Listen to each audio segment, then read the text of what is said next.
Hi. How are you? I'm fine. How are you? I'm good. Another Monday, another book review. Yes. Today we are reviewing I Have Life. It's Allison's journey as told by Marianne Thamm. I hope I'm saying the surname correctly. And this is a horrific and painful story that no one should ever. No one should ever experience this. No. But for context, why did no one, right? Does it say no? No. I'm just trying to think. Maybe I should read the synopsis. Oh, okay. It starts eerie. Move over or I'll kill you, he whispered. And so began Allison's nightmare journey with the two careless killers who were to rape her, stab her so many times doctors could not count the wounds, slit her throat and leave her for dead in a filthy clearing miles from the city of Port Elizabeth, which was her home. But Allison defied death, and more than that, she denied her attackers the satisfaction of destroying her life. I Have Life is the triumphant story of a woman who refused to become a victim. The courage which allowed her to move beyond severe physical and emotional trauma and to turn a devastating experience into something life-affirming and strong is an inspiration to people everywhere. Because, when I first read it, we read it around the same time. And I just couldn't believe somebody could live after that. Defying death is the right word, because she really defied death. They even slit her throat. But the details are very gruesome. And Leanne in the book, she mentions the doctors also could not believe that she's alive. Considering the extent of her wounds. And it's just something that it's just painful and no one should go through. And when we read it, I remember I started with YouTube videos for obvious reasons. What was up, Lelo? What's about to why? I know you she didn't finish reading the book and on time. So she thought, what can I do to make like I read it? Then she went on YouTube and started watching all the crime series or the crime docus. Shulamoto. Happy Ali Kludap Karobadi. Only at the end, she was like, guys, I'm guilty. But at least I tried. But at least I tried. You see, I didn't just rock up. I didn't just rock up to the book club because I told but get weary. I think that no. How many books? Have you not finished? It's already reviewing for April. This month. I didn't finish. No, I did not finish. I think there's what. Okay, but in this one you did read it. I did end up finishing this book, yes. But at the time of the book club, I had not caught up. So just to make sure that I could engage meaningfully in the discussions, I caught up with the YouTube videos, and it's something to read about it, but also to try and see the reenactments or something else, because some of the content that you find on YouTube, they need the reenactments, and just trying to have those visuals is just even worse than reading it.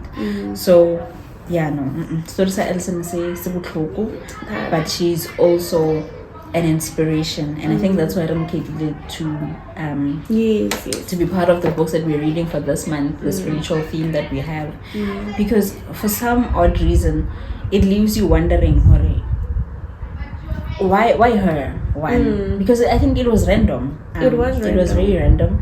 Why her, and how she was able to still live through that. But I remember in the book she did mention that as like everything was happening, like okay, after now the part where she was trying to move herself from the clearing to near the street so that the other people can, like people can see, someone to the main road, can see, can see her and probably call for help. And then she said that she just kept thinking like about her faith in God, and you know, just thinking that, you know, if she could just get to the main road, she will live, she won't give up. Guys, and that ties in with what I had made a note of that, I think. For page 1. I hope it is. Yeah. But were they oh, okay. So is it this one? And although I consider myself, and the question is there a great plan or scheme to life? And do we just have to accept that the path has already been laid out, that the story has already been written somewhere up there in the stars? These are questions that I often asked, and I have pondered them myself. And although I consider myself to be a spiritual person, I am not religious. I am convinced there is a higher power, a God, a divine essence, whatever you personally choose to call it, that makes up a greater consciousness and which resides within every living being. So,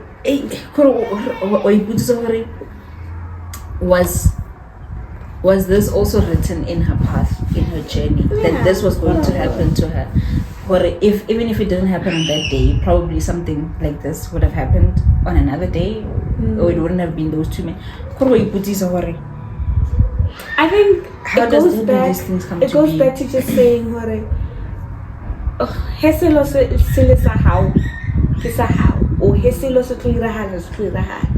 if something, that's why religious people, maybe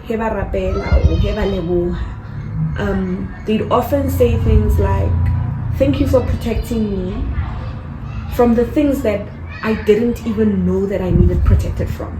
Because there are certain things that happen that you don't even know that they were about to happen, and then something else happens that distracts you from what you were going to experience.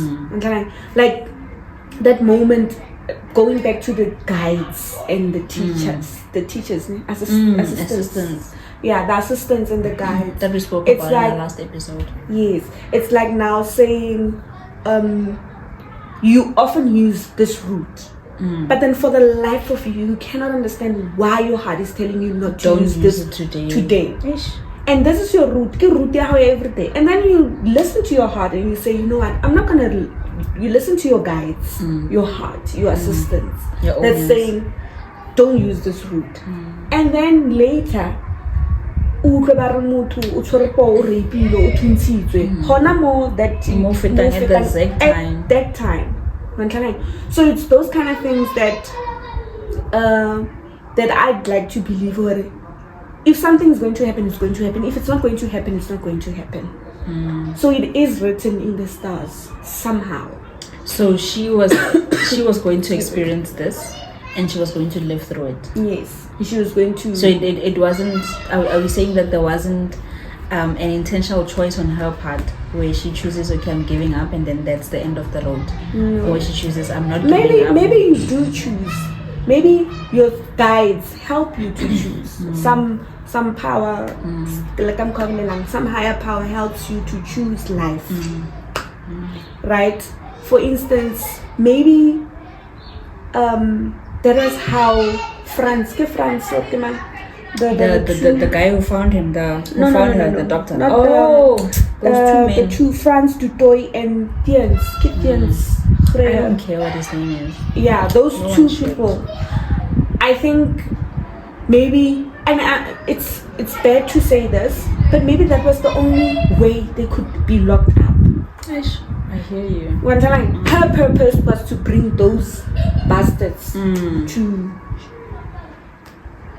Yeah, I hear you. Because To be convicted. they had other offenses prior to that. Yeah, they had a lot of offenses, and they were not. Even if you read the part where about the sentencing, they did not care. They were busy smiling and making signs.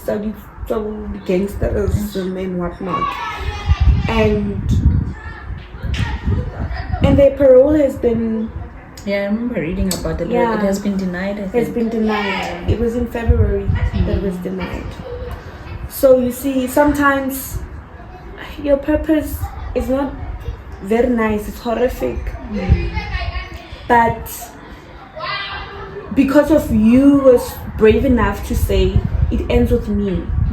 I'm going to see that these two people will die in jail or will, I don't know. Yeah, and then... Because I think she might not have thought about the bigger picture, but I think I do remember somewhere where she said that this is not how she's going to go out. She's not going to give them that satisfaction, or this is how she goes out.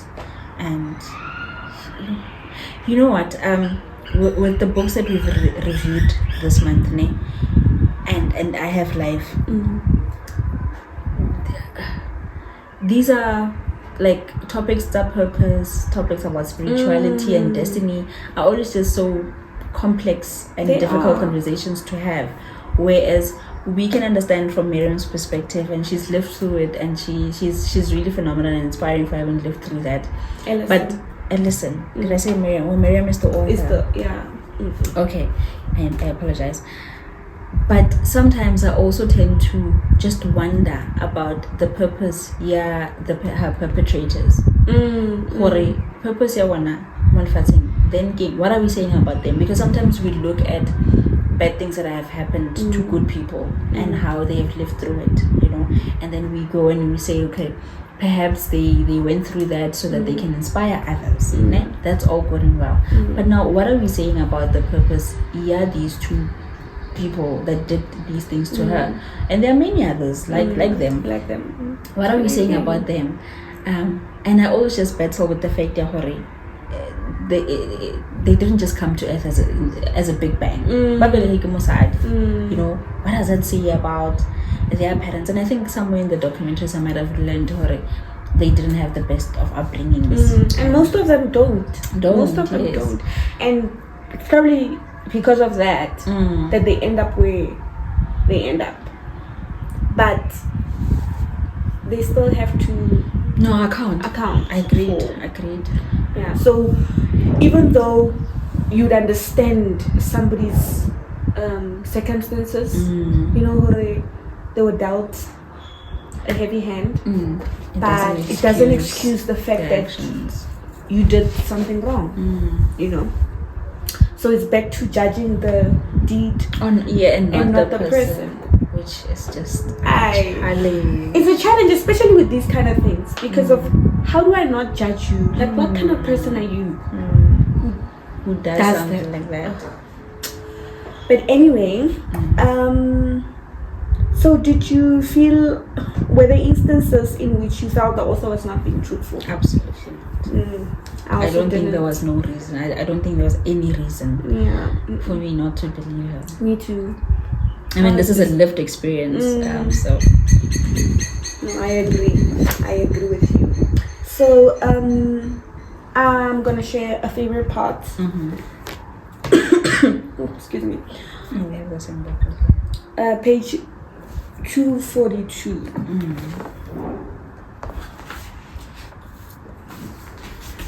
I might have the same way. I put ears in this page. He says, I'm not saying that we should stop dreaming or stop setting goals for ourselves. But instead of placing so much importance on the things that brings us happiness, we should live each moment with joy, a passionate fervor, and contentment of being. Our dreams and our plans are only that.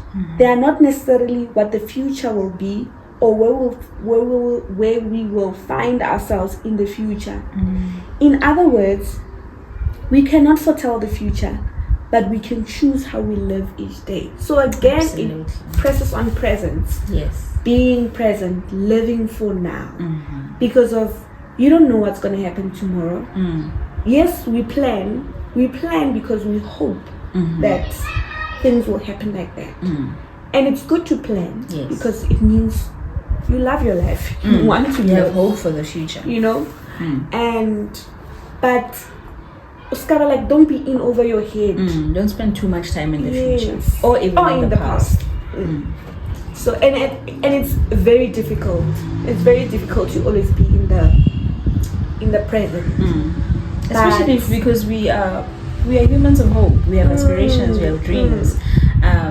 Therefore, it's difficult to immerse yourself in the now, whereas you're thinking, I just want to be able to achieve A and B, Exactly. and I have not been able to achieve A and B in the past. So you're either beating yourself up about things that did not happen as they should have, which is the past, Regret. or things, or how things should be, whereas you have absolutely no control of that future. True. And that is why maybe sometimes we have this thing called what do they call it? Destination addiction. Oh. Yeah. Destination addiction is when, like, you say, okay, I need to get from A to B. Then when you get when I get to B, then I will be happy. Then when you get to B, you forgot what you told yourself. You're already like on your next assignment. You're like, when I get to C, then I will, like, and sometimes it's small things. It's not even like big things that we do. It's like, if I get this job, I will go to Durban, or I will, and maybe it's not a good example because sometimes maybe your job doesn't pay you enough for you to have those kind of luxuries. But you can save and go to Durban. Whenever. You don't have to wait for a certain moment in your life to experience certain things. And sometimes you realize when you do those certain things, you're like, I thought this was like, it's going to cost me an arm and a leg. Massaging, It's 2 million. Get 2 million.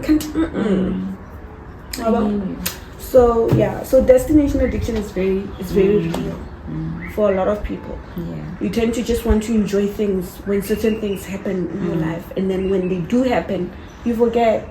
You do forget, and I always appreciate people when on social media these quotes that people would share, and they would always just say, remember the things that you're complaining about now are things that at some point you prayed about. Yes. And that's always just a refreshing reminder for me to remember well, I know X and Y and Z, but remember there was this point where you didn't have that and you aspired for that, and now. But I agree, we are always just planning for the next destination, and we always think what happiness is going to come, and we like, wow. And even when we get there, we don't celebrate it like the way we wanted it. Like when you get there, it's just like, nah. I'm here, okay, nothing to see, there's nothing to see. Gone. So yeah, that's why I also like I love celebrating small things. I love celebrating every little thing, no matter how small. The smaller the better. No, we need to celebrate the small wins. Even like this, the higher destination addiction reminds me of The Alchemist, where he was, throughout his whole life journey, he was powered with the idea that the life's treasure for him were the pyramids. And then when he got there, so. When you got there. Oh, I feel like I'm spoiling the book. No, you're not spoiling the book. Okay. Somebody said, we just like to say, yes, we finish each other's sentences and then it's over. And then the viewers don't understand. Okay, and then when he got there, so what happened? When he got to the pyramids, he realized there is no treasure, and then he was then informed the treasure is actually somewhere else. Yes. Because when I can no true about treasure. I cannot. How do I know not to spoil it? But yeah. Okay. All right. So, now we just your favorite part of the book, your quote. My quote. Because I want to pick ears, so I had the same quote. Okay. But let's see if I can find something else. Because that other one we would say the one go 208. And I'll go 208. Okay. Okay. It is scary to be the captain of your own ship. And often it just seems so much easier to simply take orders from someone else, to let them do the worrying or take the initiative and responsibility.